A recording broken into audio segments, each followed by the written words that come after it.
The formalities done with our MC Gary Logan. This is an international heavyweight contest of 8 3-minute rounds. Introducing to you firstly, in the red corner, wearing the black trunks with white trim. He comes from Rochester, Minnesota in the United States of America and weighs in at 18 stone, 13 pounds. He enters the ring with 35 wins, 28 wins coming by way of knockout against only 9 defeats. Please welcome the silencer, Raphael Butler.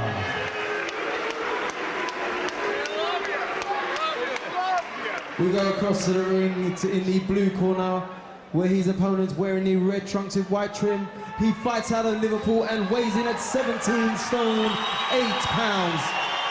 As an amateur, he was a 3 times ABA Super Heavyweight Champion, a 2006 Commonwealth Games gold medalist, and he returned from the 2008 Olympic Beijing Games as your captain and a bronze medalist. As a professional, he enters the ring with an undefeated 9-win career wins. 7 of those wins come by way of knockout. Please welcome David Price.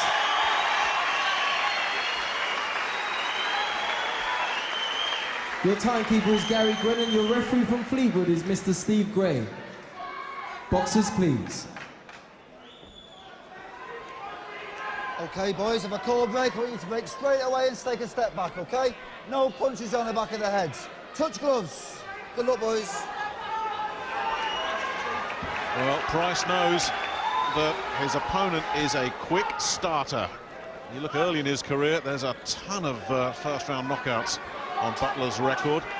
And the last time he fought a fighter who was 6'8", he cut him down quickly indeed. Wallace McDaniel lasted less than 90 seconds. So Price knows he can't take any liberties with this fella. He's very experienced, he's been around the block.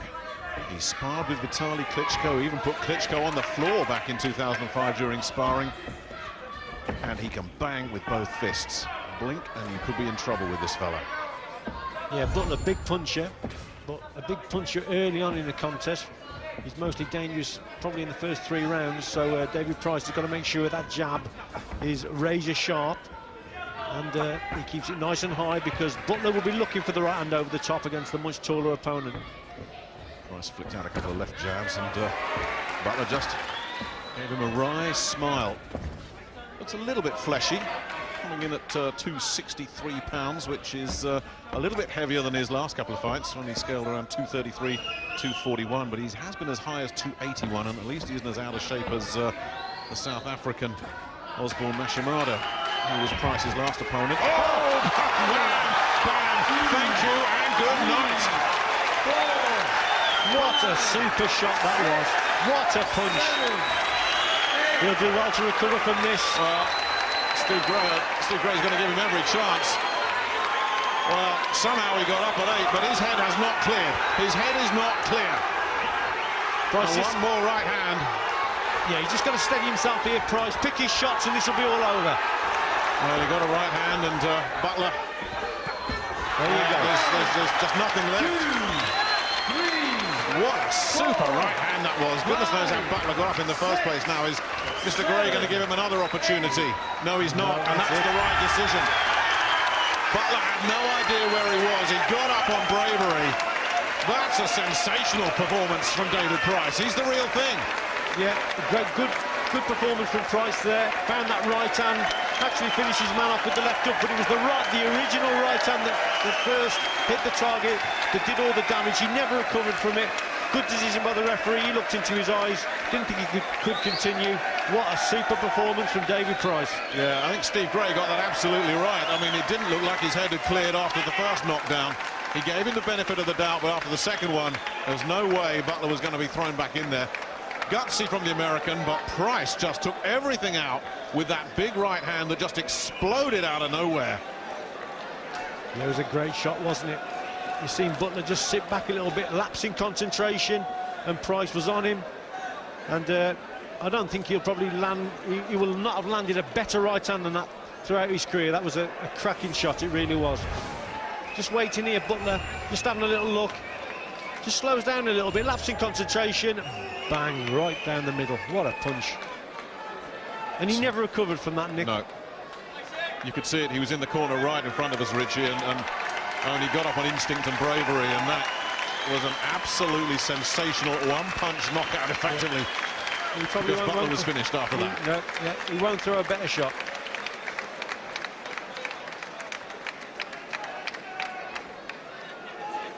Here from just another angle now, just leaning back was Butler, and take that. Oh.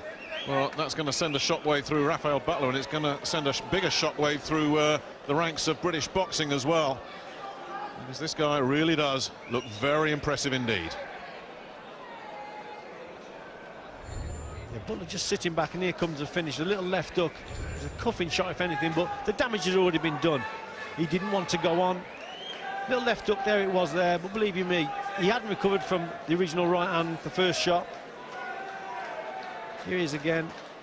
Just a cuffing shot, but believe you me, he was gone. Yeah, all the damage had already been done. And Steve Gray doing absolutely the right thing, and David Price celebrating a very quick win indeed. I don't think there were too many who expected this to be over as quickly as that, but they had questions about him. They said it was time to step up. Boy, did David Price step up tonight. Ladies and gentlemen, we have the time, 1 minute and 47 seconds of the first round. Your referee, Steve Gray, stops the contest. Butler in no position to continue. Your winner and still undefeated from Liverpool, David Price.